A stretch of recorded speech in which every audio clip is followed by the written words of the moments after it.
paz do Senhor, meus queridos e amados irmãos. Vamos, nesta oportunidade, apresentar a você a última lição desse trimestre, né? A nossa revista da Escola Bíblica Dominical da Casa Publicadora da Assembleia de Deus. Lição de número 13, tem por título O Cativeiro de Judá. Nós vamos focar nessa lição nossa atenção toda para o Reino do Sul, né? Já visto que o Reino do Norte havia sido invadido anteriormente. Muito bem, o textuário dessa lição nos diz assim: porém, zombaram dos mensageiros de Deus e desprezaram as suas palavras, e escarneceram dos seus profetas, até que o furor do Senhor subiu tanto contra o seu povo, que mais nenhum remédio houve. Você encontra registrado esse texto base no segundo livro de Crônicas, no capítulo 36 e o verso 16. A verdade prática destacada pelo autor da revista diz assim: todo ser humano se torna cativo de suas escolhas e das consequências delas. Né? De que se queixa, pois, o homem, né? Queixa de seus próprios pecados, né? Então, a verdade prática é bem sugestiva e nos mostra que tudo aquilo que ocorre conosco são sempre fruto de nossas escolhas, né? Muito bem. A leitura bíblica em classe escolhida para nós meditarmos nessa lição está registrado no segundo livro dos Reis, no capítulo de número 24, do verso 18 até o 20, e também no capítulo 25, do versículo 1 até o versículo 10. Como sempre, não vamos ler essas passagens aqui. Eu recomendo aos irmãos que leiam todo o capítulo 24, todo o capítulo 25 de 2 Reis, que complementa muito mais o seu conhecimento a respeito desse período tão turbulento que sofreu a nação de Judá, né? Nós temos destacado desde o início aqui que o reino havia sido dividido lá na morte de Salomão entre seus dois filhos, né? Reino do Norte e Reino do Sul, e nós estamos tratando do Reino do Sul. O Reino do Norte, todos os reis foram maus, nós já destacamos isso aqui, e o Reino do Sul, dos seus 19 reis que teve, uns foram bons e outros foram maus, né? E nós vamos então, nessa oportunidade, tratar muito sobre o rei Zedequias. Não confundir com o rei Ezequias, tá? É diferente, ok? Nós vamos deixar bem claro isso. Então, Ezequias é o último rei que teve a nação de Judá antes de ser submetida ao jugo dos babilônios. A introdução da nossa lição, ela nos faz o seguinte: no finalzinho do reino de Judá, né? Antes de entrar na introdução, como sempre eu gosto de passar aos irmãos, a nossa lição está dividida em 3 tópicos principais, né? O primeiro tópico, o declínio espiritual de Judá. Esse tópico está dividido em 3 itens, que são as advertências dos profetas, a previsão dos acontecimentos que levaram Judá ao exílio, e o terceiro item desse primeiro tópico, motivos que levaram Judá ao cativeiro. O segundo tópico principal da nossa lição trata da obstinação de Zedequias e a sua queda. O primeiro item fala sobre a teimosia de Zedequias, o segundo item fala sobre surdos aos avisos dos profetas. É bastante interessante esse segundo item do tópico principal, nós vamos discorrer sobre ele daqui a pouquinho, ok? E, finalmente, o terceiro tópico principal da nossa lição, ele trata de Jerusalém cercada e levada cativa. O primeiro item, a destruição da cidade santa e do templo. Muito bem, a destruição da cidade santa e do templo. E o segundo item desse terceiro tópico, a matança, o cativeiro, a peste e a pobreza. E o terceiro e último item, a esperança profetizada. Finalmente teremos a nossa conclusão. Bom, então dando a introdução da nossa lição, nós podemos destacar para vocês que o final, né, do reino de Judá, a destruição total de Jerusalém, que foi a queda que mais marcou o povo judeu, só sendo superada no ano 70 depois de Cristo. Essa queda se deu no ano 586 antes de Cristo, né? segundo os historiadores, né? Com base nos escritos bíblicos e também nos livros seculares de história, nós chegamos à conclusão que foi exatamente no ano 586 a.C. que houve a queda final do Reino do Sul, de Judá. Nós estamos tratando das duas tribos do sul, né? Que ficaram sobre o comando de Zedequias, que foi o seu último rei. Então, a fase final desse reino, ela foi marcada por barbaridades que nós vamos ver um pouquinho mais adiante, que realmente fizeram com que o povo, os acontecimentos fizeram com que o povo sofresse absurdamente. Nós vamos, inclusive, relacionar esse sofrimento ao porquê do profeta Jeremias ser, inclusive, chamado na Bíblia, né, considerado como sendo o profeta chorão, né? Mas tinha suas razões, né, de ser assim. Mas muito bem, foram 4 reis que tiveram aqui logo depois de Josias, né? Já tratamos do reinado de Josias algumas lições atrás, né? E logo depois de Josias veio Joacás, que era filho dele. E depois Jeoaquim, ele reinou ali por volta do ano 605 a.C., né? E ele reinou por ocasião do primeiro grupo de pessoas ali que foram levados cativos para a Babilônia, né? Lá no ano 605. Então, está lá em 2 Crônicas, capítulo 36, versos 5 e 6, você pode ler tranquilamente aí na sua casa e você vai acompanhar muito bem essa trajetória da queda de Jerusalém, né? Bom, Joaquim, ele estava com o Jeoaquim, né? Não era Joaquim, era Jeoaquim. Ele estava com apenas 3 meses de reinado e ele vivenciou um cerco em Jerusalém. Olha só, esse cerco de Jerusalém, esse primeiro cerco de Jerusalém, né? Ele foi levado várias pessoas embora de Jerusalém. Mas mais para frente um pouco, Nabucodonosor, que era rei da Babilônia, né? Resultou mais de 10 mil pessoas, o cerco de Jerusalém, presas, né? Durante o cerco de Jerusalém, mais de 10 mil pessoas foram presas. Isso lá por volta do ano 597 a.C., tá? Foi nesse período bastante turbulento e nós vamos, só para que os irmãos tenham um panorama, né, de onde nós estamos lidando, quando nós estamos lidando nessa lição, para que você entenda direitinho o que ocorreu e quais foram as consequências e o porquê que aconteceu tanta coisa errada no reino de Judá. Bom, nessa lição então nós vamos ver que Zedequias, ele rebelou-se contra o rei de Babilônia. Isso causou um cerco em Jerusalém. Já havia sido sitiada antes, né? Acabei de falar, em Jeoaquim teve esse mesmo problema, mas com o rei de Zedequias, esse cerco em Jerusalém, eu vou tentar explicar para os irmãos o que seria esse cerco. Jerusalém é uma cidade fundada sobre um monte, né? Todos nós conhecemos isso, e ela tinha uma muralha muito poderosa ao seu redor.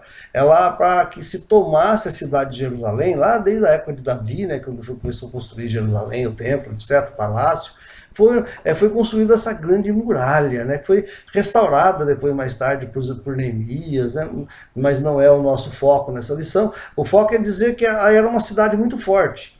Era um forte mesmo. Quando ele fala cidade forte, a Bíblia fala, tinha o forte, né, o forte era a região toda cercada por essa muralha. E essa muralha fazia com que desse proteção para os moradores de Jerusalém. Nós podemos entender que, se os irmãos já deu para perceber, Jerusalém era a capital do Reino do Sul. Então, ao que nos dá a entender, só faltava a capital de Jerusalém para ser dominada, porque as outras cidades do reino de Judá, ali, Benjamim e Judá, né, era muito mais extensão de terra bastante grande, já havia sido tomada pelos babilônios. Só Jerusalém que existia por ser a capital, o rei morava lá, então só faltava, era o último reduto que os babilônios queriam destruir. E isso, eles fizeram um cerco em Jerusalém, porque era impossível passar pelas muralhas, né? Ou era muito arriscado para passar pelas muralhas, porque o povo lá dentro também tinha o seu exército, estava preparado para uma guerra. Então eles fizeram um cerco em Jerusalém, e esse último cerco nos tempos do rei Zedequias, ele durou aí aproximadamente 18 meses, olha só. Né, até que no ano 586 finalmente houve a queda total de Jerusalém, quando os babilônios invadiram a cidade e promoveram toda essa maldade que nós vamos ver no decorrer dessa lição aqui e por que aconteceu, né? Muito bem. O primeiro tópico da nossa lição trata do declínio espiritual de Judá. O próprio tópico já nos dá uma dica, né? Por que houve a queda de Jerusalém? Porque houve um declínio espiritual do povo. Nós devemos lembrar, irmãos, que pouquíssimos países do mundo têm religiões fixas, né? Com exceção dos estados que são dominados pelo islamismo, ou alguns outros povos que têm a sua religião como sendo patrocinada pelo Estado, né? Mas ali em Jerusalém era um povo exclusivo. Nós vemos desde Abraão, Isaac, Jacó, enfim, todos os descendentes deles, e todas as promessas que Deus havia feito para o povo judeu, tinha um objetivo, porque Deus havia escolhido esse povo para, através desse povo, trazer até nós Jesus Cristo. Então era um povo diferente. Eles tinham um fundamento muito bem estabelecido, que era a palavra do próprio Deus. A lei Deus deu a Moisés lá atrás, né, nos primórdios da Bíblia Sagrada, lá no Pentateuco, né, nos 5 primeiros livros da Bíblia. Então, era um povo especial. E eles começaram a ter um declínio espiritual. Mas por quê? Porque o declínio espiritual provinha já direto da monarquia. Alguns reis eram bons, nós vimos aqui no caso de Ezequias, no caso de Josias, no caso de muitos reis muito bons que atuaram ali, que reinaram ali em Judá. Eles promoviam a lei, eles restauravam o templo, eles restauravam as festas que Deus havia estabelecido para o povo de Israel lá em Levíticos, né? E também em Êxodo, quando eles saíram do Egito para voltar para Canaã, que eles estavam cativos no Egito, né? Eram escravos no Egito, nós conhecem muito bem a história. Então, eles tinham o dever de manter aquilo, porque era um povo escolhido por Deus, era um povo que Deus atuava de uma forma magistral no meio daquele povo. E, contudo, o povo se rebelava contra Deus. Talvez até ou influenciado pelos seus monarcas, pelos seus maus monarcas, né? Em períodos que o monarca era bom, o povo também se voltava para Deus, ou porque o povo não gostava da maneira que o próprio monarca estava governando, então se revoltava, via os outros povos, começou a haver, né, muita migração, e eles sabiam como é que funcionava a religião de outros povos, e sempre aparece aquelas pessoas que são usadas pelo inimigo para influenciar, né, o povo de Deus, para influenciar negativamente o povo de Deus. Enfim, houve esse declínio espiritual ali do reino de Judá. O primeiro item desse tópico fala sobre as advertências dos profetas. A própria Bíblia nos afirma com bastante firmeza que Deus não fará coisa alguma ao seu povo sem antes ter revelado o seu segredo aos seus santos profetas. Ou seja, Deus sempre que atuou ou para juízo ou para abençoar o povo, ele sempre usou os profetas para que falasse com o povo primeiramente, né? É até interessante, todos os profetas que nós temos dentro da Bíblia Sagrada, no Velho Testamento, todos eles, o livro deles tem um começo de aviso de Deus, né? Deus avisando, olha, vocês estão fazendo isso, ai meu povo, cuidado, vai acontecer. O Deus avisa. Depois o povo não obedece, vem o juízo. E normalmente a última parte do livro de qualquer um dos profetas são momentos de bênção, né? Deus restaurando o povo e o povo voltando para a presença de Deus. Então, os profetas eram fundamentais nas advertências que eram dadas ao povo de Israel. Mas aconteceu que, né, os profetas do lado do Antigo Testamento, eles foram todos eles unânimes, né? Houve unanimidade entre eles em denunciar as injustiças, as transgressões e principalmente dos líderes das nações. Se você ler em Jeremias capítulo 11, do verso 9 a 12, você vai ver que Jeremias é um dos mais destacados, né? Além de Isaías, Ezequiel, enfim, todos os profetas, Daniel, Miqueias, Obadias, todos eles tiveram seu papel importante, fundamental. Mas nós podemos tomar o livro de Jeremias, que é um profeta bastante conhecido, né? Então, o profeta Jeremias, ele avisava, ele avisou, e cada vez que ele fazia isso, ao invés do povo ouvir ou do rei ouvir, ele era castigado por isso, né? Olhando a trajetória do profeta Jeremias, nós vamos encontrar, inclusive, ele sendo lançado lá no calabouço de Malquias, né?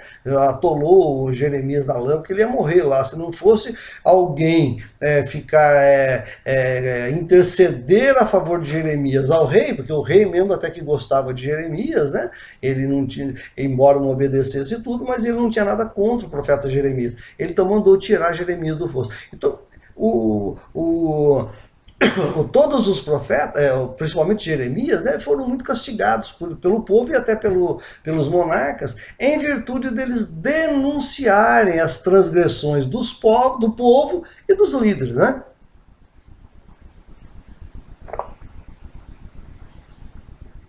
Todos eles foram diretos, né? Não teve meio termo, meias palavras. Todos eles foram diretos em dizer que as indicações do povo, né, especialmente quanto a pecado de idolatria, já estava ultrapassando dos limites.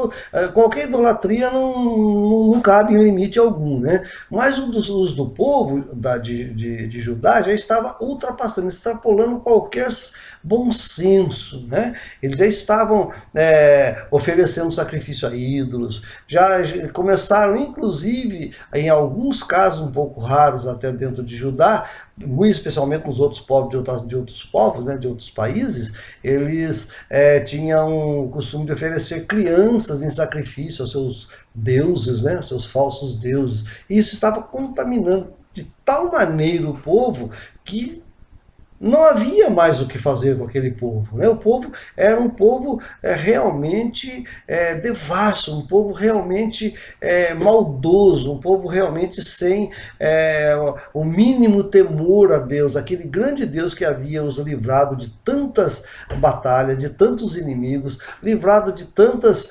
situações difíceis, e mesmo assim eles esqueceram de Deus. Então, a primeira coisa que nós vemos nesse tópico, o declínio espiritual, que não foi falta de aviso.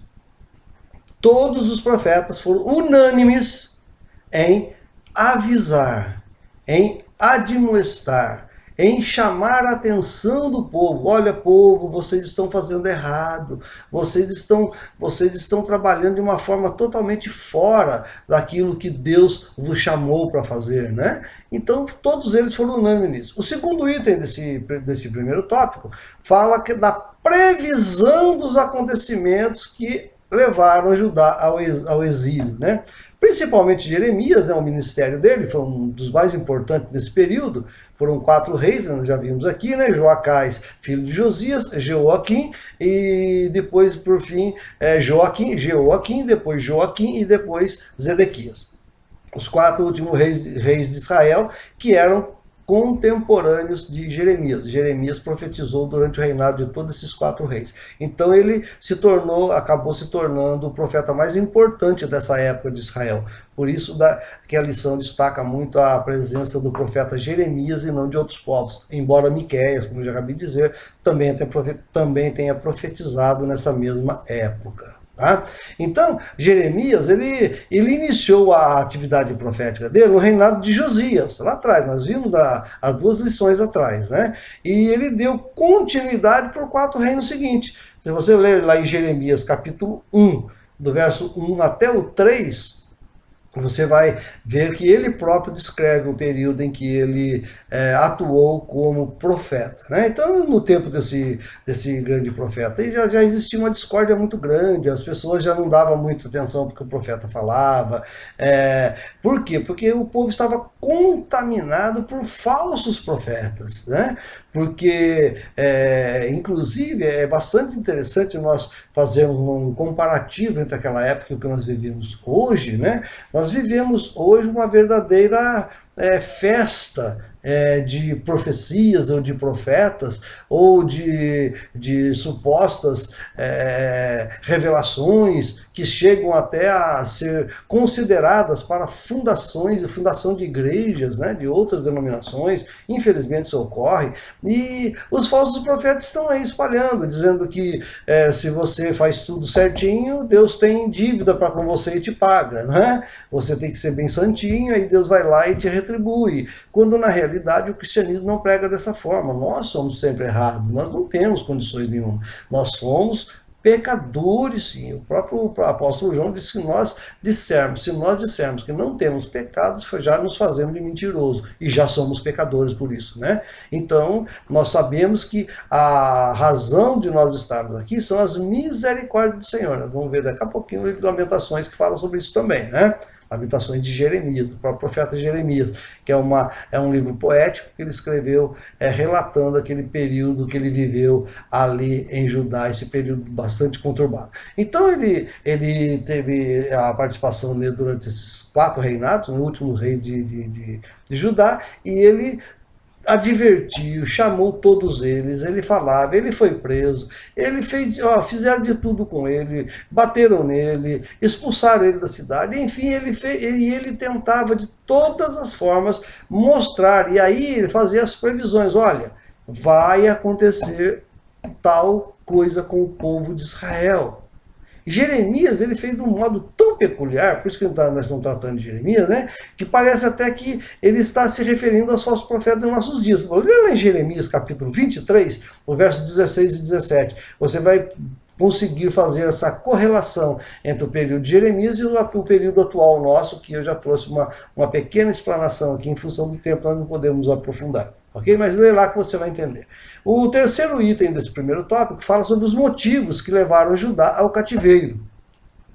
Quais foram os motivos? O motivo principal é a desobediência da liderança.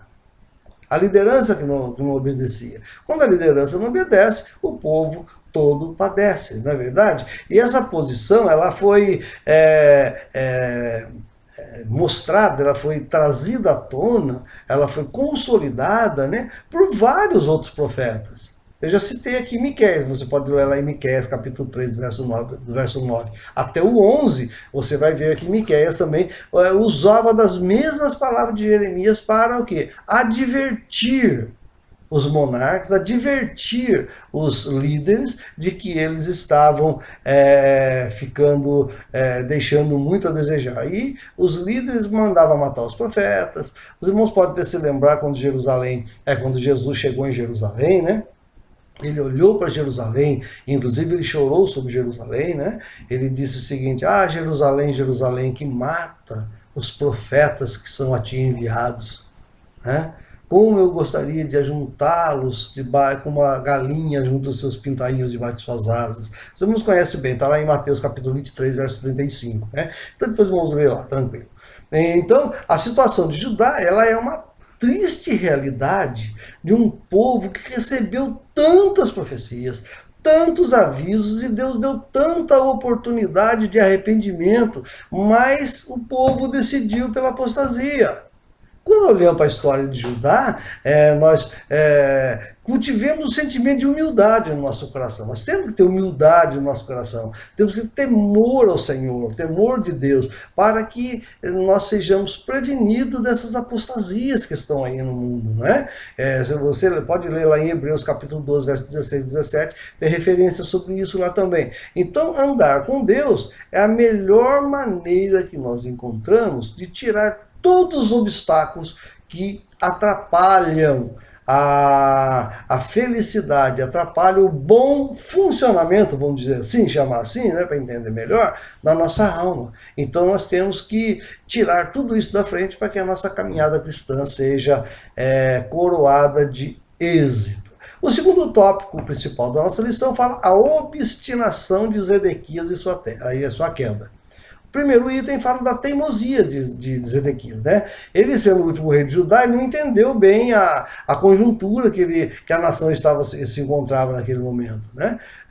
E ele fez isso por conta dele, ele foi avisado, já vimos anteriormente que os profetas avisavam, chamavam atenção, advertiam, olha, estão fazendo isso, isso é errado, vai acontecer isso, né? Mas Zedequias foi muito teimoso por conta própria, né? Então, Jeremias chegou, um dia o Zedequias chamou a Jeremias, né, embora tenha feito algumas ameaças, constantemente ele fazia ameaças contra Jeremias, né, mas ele tentou trazer Jeremias para o lado dele, né, e fazer com que Jeremias, que tinha uma certa reputação diante do povo, embora o povo desse mais ouvido aos falsos profetas do que a Jeremias, mas o povo ainda considerava Jeremias uma pessoa digna de confiança. Então ele quis trazer Jeremias para o lado dele. E como ele trouxe Jeremias, ele começou a conversar com Jeremias, mas Jeremias não se deixou corromper pelo rei, não. Mesmo diante do rei, ele proferiu todas as palavras que Deus mandou ele falar para Zedequias, ele falou. Daí, inclusive, adveio de grande parte do seu sofrimento, né? Está lá em Jeremias capítulo 38, verso 17 e 18. Lê lá e você vai ver que Jeremias, ele proferiu todas as palavras que Deus mandou ele falar para Zedequias, e mesmo assim, Zedequias não abriu mão de sua teimosia em não obedecer a palavra de Deus. O segundo item fala sobre surdos aos avisos dos profetas. É uma consequência, um segmento do que nós já estamos tratando, né? Porque Jeremias advertiu o rei, e a advertência que Jeremias deu ao rei foi o seguinte: se você não se render ao rei da Babilônia, é uma palavra difícil de aceitar mesmo. Nenhum líder gosta de ser submisso a outros líderes, né? Ser subjugado por alguém. O líder de uma nação, ele quer sempre lutar pela independência da sua própria nação, né? Pela autonomia da sua própria nação, ele mesmo tomar todas as decisões sem depender de outras nações. Então ele quer ter o poder na mão dele. Mas Jeremias advertiu, dizendo que caso ele se rendesse ao rei da Babilônia, ele se manteria vivo, ele e toda a sua família. Mesmo assim, depois daquele cerco de 18 meses ali que houve em Jerusalém, né, nós podemos ver que Zedequias, ele e o povo ainda estava confiante que a religiosidade deles pudesse salvá-los daquele problema, né? Jeremias capítulo 7, verso 4. Mas eles não deram ouvidos ao que os profetas avisaram. Fizeram-se como surdos. E se você olhar nesse encontro de Zedequias com Jeremias, Zedequias conversando com Jeremias, ele dizia o seguinte: olha, Jeremias, fala para mim o que você quer dizer. Mas vamos fazer o seguinte, vamos falar em segredo só para mim, para o povo não ouvir. Então Ezequias foi lá no palácio, fecharam a porta, e Jeremias começou a contar tudo para o rei. Olha, rei, vai acontecer isso, as suas mulheres vão ser levadas cativas, eles vão abusar das suas mulheres, seus filhos serão mortos, você vai ser subjugado, se você não fizer isso, se entregue ao rei de Babilônia que vai dar tudo certo. Aí o que o rei fala? Ele ouviu tudo. Ele escutou tudo aquilo bacana, fez um trato com Jeremias ainda, quando Jeremias saísse do palácio, e havia um monte de gente entrevistar Jeremias, né, como os jornalistas hoje de nosso tempo fazem. Muitos príncipes lá, e aí, qual foi a conversa, como é que foi? Zedequias fez um trato com Jeremias, que não era para Jeremias contar para o povo, para que essa notícia não se espalhasse, né? Que a recomendação dele era se entregar ao rei de Babilônia, e ele então fez com que Jeremias falasse: não fala nada para os príncipes. Fala que veio aqui, conversou de outro assunto, mas não fala que foi sobre esse assunto, para não provocar pânico no meio do povo, e muito menos difundir essas notícias que você está falando para mim. Ao que parece, ele deu ouvido ao que Jeremias falou. Ele escutou. Mas, irmãos, nem sempre dar ouvido, nem sempre escutar, nem sempre ser solícito, né? Aquela pessoa que tem pessoas que não sabem ouvir, né? Gosta muito de falar, né? E então quando vai ter uma discussão, um embate, uma troca de ideias, ele sempre se posiciona na frente, sempre quer ser o maior, né, entre todos ali naquela reunião. Mas o outro já sabe ouvir com mais clareza, é mais tranquilo, mas nem todos que ouvem levam em consideração. Nem todos que aprendem a ouvir também obedecem aquilo que está sendo colocado. A primeira instância, quando você conversa com pessoas desse tipo, na pessoa que você falou para ela, você deu todos os conselhos, principalmente os pastores, né, que são chamados constantemente a aconselhamento entre casais, aconselhamento de jovens, aconselhamento de problemas financeiros de membro, enfim, sabe, é como se fosse um paredão onde parasse todos os problemas do pastor e o pastor ensinasse as pessoas como viver melhor. Não é bem assim, mas infelizmente há pessoas que pensam que é assim, né? Então, mas eles ouvem. Então, quando a gente faz esse tipo de trabalho, de aconselhamento, por exemplo, quando já aconteceu comigo, a gente sai da reunião e fala assim, ó, graças a Deus, eu consegui, Deus me deu graça, me deu sabedoria, eu aconselhei aquelas pessoas, aquele casal, aquele indivíduo, né, ou aquela mulher, ou aquele homem, ou aquele jovem, eu aconselhei e ele ouviu com toda atenção. Que bacana! Mas no outro dia a gente já fica sabendo que todas aquelas palavras que nós falamos caiu no esquecimento. Eles continuam fazendo as mesmas coisas. Então são aqueles que ouvem, mas são surdos espiritualmente. Ouve tudo, bonito, calmo, aceita, concorda, mas quando sai, não pratica. É o que aconteceu com os Zedequias, né? Por isso que esse segundo item do tópico 2 aqui fala sobre surdos aos avisos dos profetas. Foi o que aconteceu com a entrevista entre Jeremias e Zedequias. Partindo para o tópico de número 3, né? O tópico diz assim, Jerusalém é cercada e levada cativa. Irmãos, uma cidade sitiada durante 18 meses. O que significava isso? Uma cidade fechada, os exércitos babilônios em volta da cidade, por fora do muro. Nós sabemos que Jerusalém tinha 12 portas, né?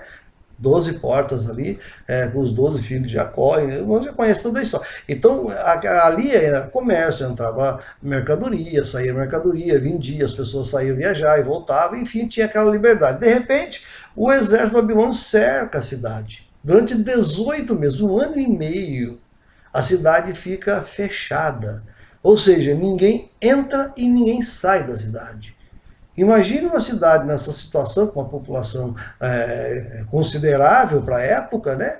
E de repente não tem mais como ter comércio para comprar comida, comércio para comprar outras necessidades, para suprir a necessidade do povo, e o povo então começa a passar privações dentro daquela cidade. Embora fosse uma cidade rica, era uma cidade que começou ela já havia sofrido, né, 3 cercos em Jerusalém, né? Mas os assírios foram os primeiros, depois foram os egípcios, depois mais 3 ainda da Babilônia. Mas essa do rei Zedequias foi a mais extensa e a mais cruel de todas, né? Para os irmãos terem uma ideia, eu falei no início que o profeta Jeremias é chamado, né? Muitos chamam o profeta Jeremias, rotulam o profeta Jeremias como sendo um profeta chorão, né? Ele chora muito. Lê o livro de Lamentações dele, a gente percebe que ele é uma pessoa muito sentimental, né? Mas por quê? Porque quando eles fecharam a cidade, eles passavam tantas privações que eles, primeiro, acabou a comida, né? O que eu plantava já não dava mais, a cidade não é tão grande assim, não dava para ficar plantando e comendo só do que plantava. Não dava nem tempo para isso, porque a cidade já era bem populosa, não tinha nem espaço para plantar. A plantação era feita fora de Jerusalém, né? Nos espaços externos. Quando isso começou a acontecer, o que eles começaram a fazer primeiro? Eles pegaram os animais que eles tinham e começaram a matar os animais e comer os animais para não passar fome, né? Para não morrer de fome.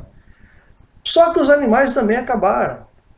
E a situação chegou a um ponto tão extremo, mas tão extremo, que é muito difícil para nós em nossos dias, né? Muito especialmente o povo ocidental, porque no povo oriental ainda existe alguns costumes, né, da cultura deles que a gente não entende, não aceita de jeito nenhum, né? Mas chegou a ponto das mães pegarem os seus filhos pequenos, matar e cozinhar os filhos para comer, para não morrer de fome. Olha, irmão, a situação que chegou. O extremo que chegou de privação de um povo. O que o ser humano é capaz de fazer diante de privações tão grandes dessas? Então, quando chegou num ponto que o povo não tinha mais força para nada, a Bíblia diz que o rei resolveu fugir, né? Abriram a portinha lá e tentou fugir lá. Mas quando ele tentou fugir, a cidade foi invadida pelo exército babilônico, que já estava 18 meses cercando a cidade, e foi uma destruição total. Lê lá em Lamentações capítulo 4, vai ver que Jeremias descreve muito bem esse período e a situação que eles ali passaram, né? O templo, quando eles invadiram, o templo que foi lá, ele foi construído 380 anos antes, né? Lá no reinado de Salomão ainda, eles destruíram o templo, botaram fogo no templo, queimaram a cidade, queimaram todas as casas, matou gente de montão, enfim, foi uma destruição. Jerusalém, que era uma cidade que todos admiravam dela, agora é uma cidade desolada, não tem mais nada lá, só cinzas, corpos e inimigo que invadiu a cidade, saqueando ainda o que sobrou, pelo menos de ouro, essas coisas, que ouro não é perecível, né? Os tesouros materiais não são perecíveis, não são comida, né? Então eles saquearam e ficaram com tudo para eles. Então houve uma matança, o cativeiro, a peste e a pobreza. Invadiu Jerusalém de uma tal forma que eles não tinham mais o que fazer a não ser se entregarem totalmente e acabar morrendo. Nessa invasão que o rei Nabucodonosor promoveu em Jerusalém, se bem que o próprio rei Nabucodonosor não estava na batalha, viu? Não estava. Ele estava lá na Síria ainda, né? Ele estava lá, ficava lá no lugar dele. Quem estava lá era o exército, mas recebia ordens dele. O exército invadiu e fez toda essa destruição ali da cidade. Quando aconteceu isso, né? Matou todo mundo, parece que acabou. Não. Quando o Zedequias tentou fugir por uma porta que havia aberto, uma brecha que havia aberto no muro, e tentou fugir para salvar a vida dele, quando ele viu que a situação ficou crítica, os babilônios pegaram os Zedequias, né? Prenderam os Zedequias. E a Bíblia diz, para os irmãos terem uma ideia, que a profecia que Jeremias havia falado para ele, que se ele não se entregasse, ele pereceria, ele, a família, os filhos, ele foi obrigado a assistir os seus filhos serem degolados, serem mortos. Ele foi obrigado a assistir as suas mulheres serem violadas. E ele, depois de tudo isso, antes de ser levado ao rei de Babilônia, lá na Síria, a Bíblia diz que os soldados furaram os 2 olhos dele, a espada. E ele foi embora para a Babilônia, cego e subjugado, humilhado, de uma forma que ser humano nenhum gostaria de ser. Mas nós vamos ver no último item da nossa lição, no tópico 3, que fala sobre a esperança profetizada.